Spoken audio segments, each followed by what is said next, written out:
नवागत police अधीक्षक ओमवीर सिंह ने पदभार ग्रहण किया। गाजीपुर पुलिस ने अंतर्राज्यीय शराब तस्करों को किया गिरफ्तार। 32 लाख की अंग्रेजी शराब बरामद, 3 तस्कर हिरासत में। नाबालिग के साथ रेप करने के मामले में सिपाही गिरफ्तार।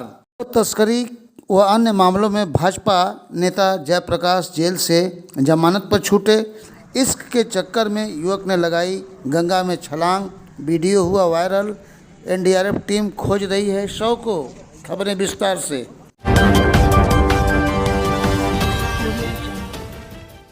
नमस्कार, आप देख रहे हैं न्यूज़ टुडे 24 मैक्रेस। गाजीपुर के नवागत पुलिस अधीक्षक ओमवीर सिंह ने पदभार ग्रहण कर पुलिस लाइन में महकमे के अधिकारियों संग मीटिंग कर दिशा निर्देश दिया। महिलाओं व लोगों की सुरक्षा के साथ ही उन्होंने कहा, अपराध व अपराधियों पर कार्रवाई होती रहेगी। आइए गाजीपुर के नवागत पुलिस अधीक्षक ओमवीर सिंह के ही जुबानी सुनते हैं जिले में क्या रहेंगी उनकी प्राथमिकताएं। क्या प्राथमिकताएं होंगी उसको साझा करें। मेरा नाम ओमवीर सिंह है और 1992 बैच का पीपीएस अधिकारी हूँ। अभी 5 तारीख में आईपीएस में इंडक्शन हुआ है।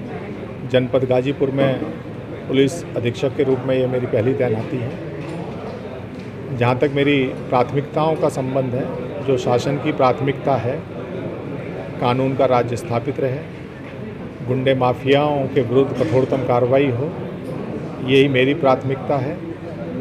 आम जन की सुनवाई हो, जो समाज का सबसे निम्न स्तर पर रहने वाला व्यक्ति है उसे भी कम से कम ये आभास रहे कि राज्य में कानून का राज्य स्थापित है।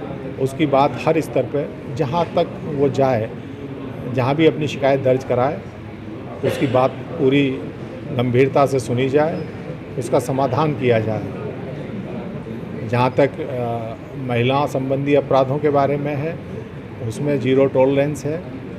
सभी अपने अधिकारियों को जनपद गाजीपुर के हमने बता दिया है कि महिला संबंधी कोई भी शिकायत अगर किसी भी थाने पर प्राप्त होती है, उस पर तत्काल त्वरित कार्रवाई करते हुए उस पर अगर अभियोग की आवश्यकता है, अभियोग दर्ज करें।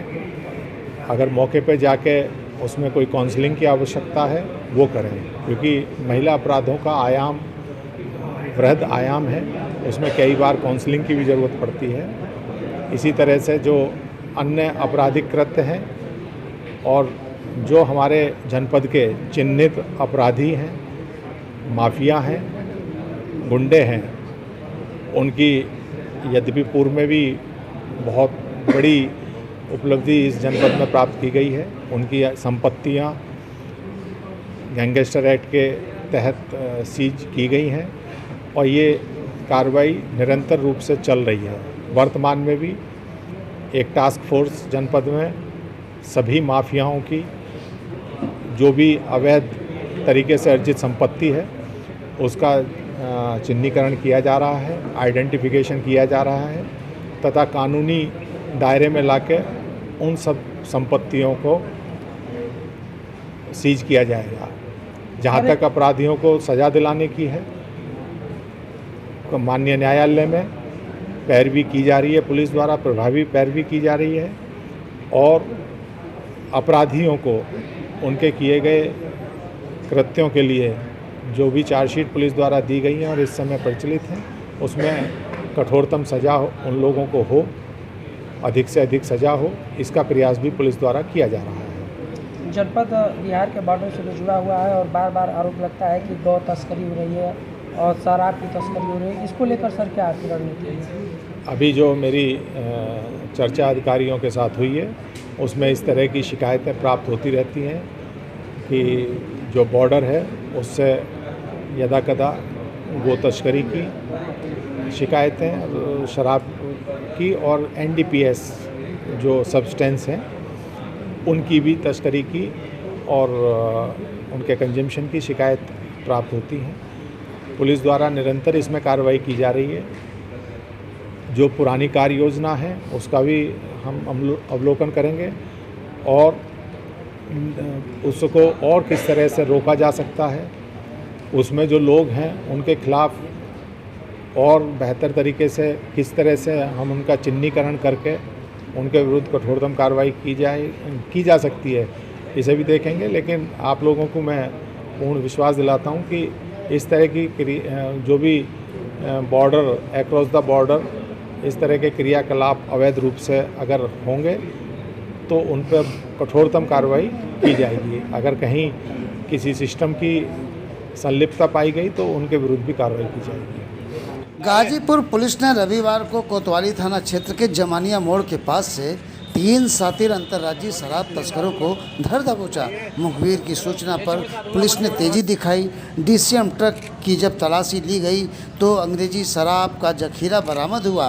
पुलिस ने 325 पेटी अंग्रेजी शराब, जिसमें ब्लू हाई मार्का, कुल 2,995 लीटर और कुल बोतलें थीं 6,540 के साथ फर्जी ट्रक नंबर जिसका यूपी 22T 2602 जबकि उसका नंबर है 2592 पकड़ा गया। पकड़ी गई शराब की कीमत 22 लाख रुपए से अधिक बताई जा रही है।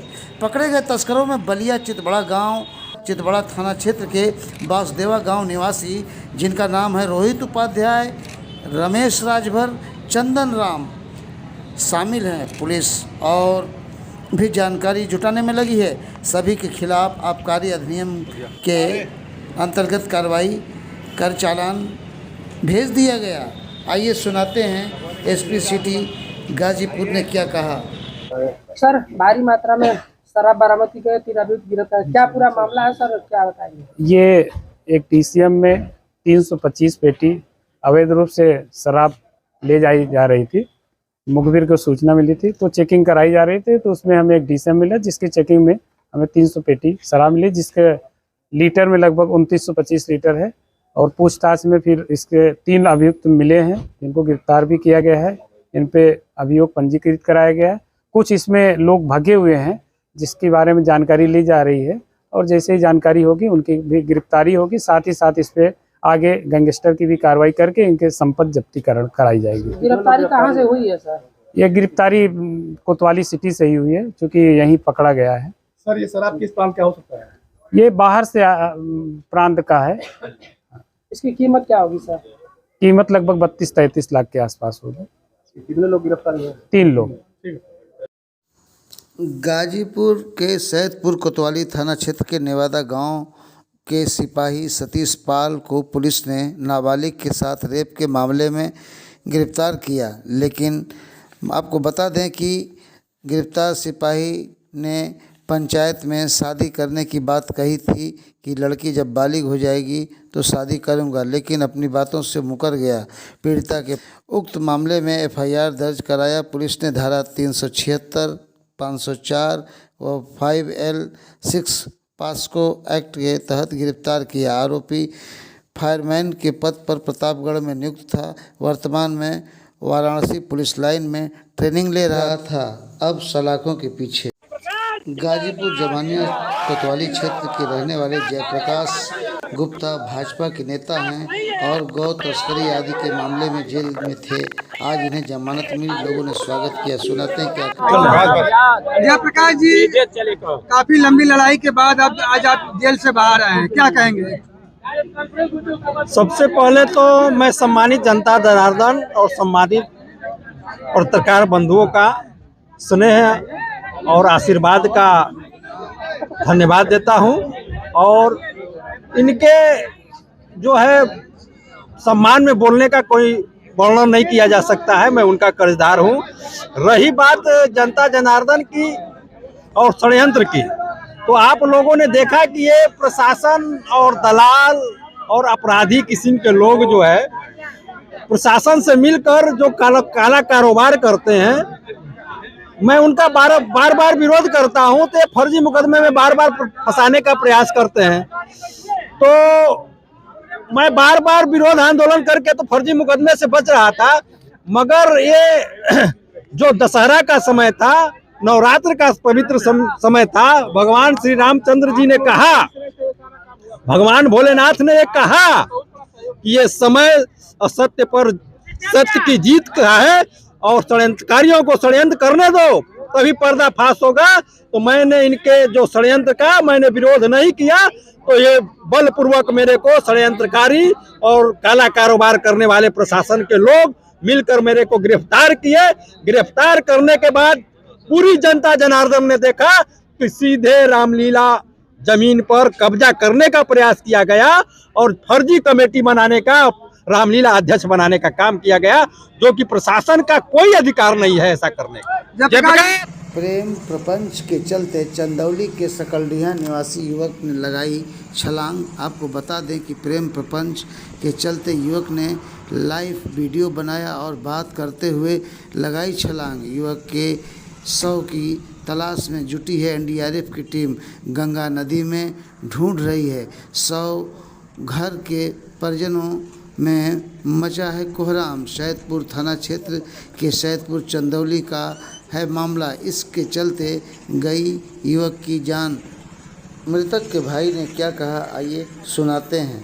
क्या नाम है आपका? थोड़ा तेज बताइए। सूरज। मृतक के आप क्या लगते हैं? भाई मेरा है। ये घटना की जानकारी आपको कब और कैसे हुई? शाम को। कितने बजे? 5 बजे। किसके द्वारा आपको बताया गया? मेरे बगल में एक दुकान की है, विकास का, उनके को फोन किया था। मेरी मम्मी बात की उससे, जी बात की थी, फिर फोन काट लिया वो। फिर बाद में 10-5 मिनट के बाद फोन की, दूसरा कोई फोन किया कि लड़का यहीं पे सैदपुर घाट पे से कूद गया है नीचे, आप इसके घर के तो आइए यहाँ पे। तो हम लोग आए। और आपके साथ साथ कौन रहा? जब वहाँ से आए घर से हम लोग, कई लोग थे हम लोग। तो उस लड़के के साथ और भी कोई था या फिर अकेले था? कोई लड़का अकेले था। क्यों इसने ऐसा किया? इसी कोई जानकारी, सुसाइड नोट या ऐसा कुछ आप लोग के पास है? लड़की के चक्कर में किया था। टीम न्यूज़ टुडे 24 बने रहे ऐसी ताज़ा तरीन खबरों के लिए। नमस्कार।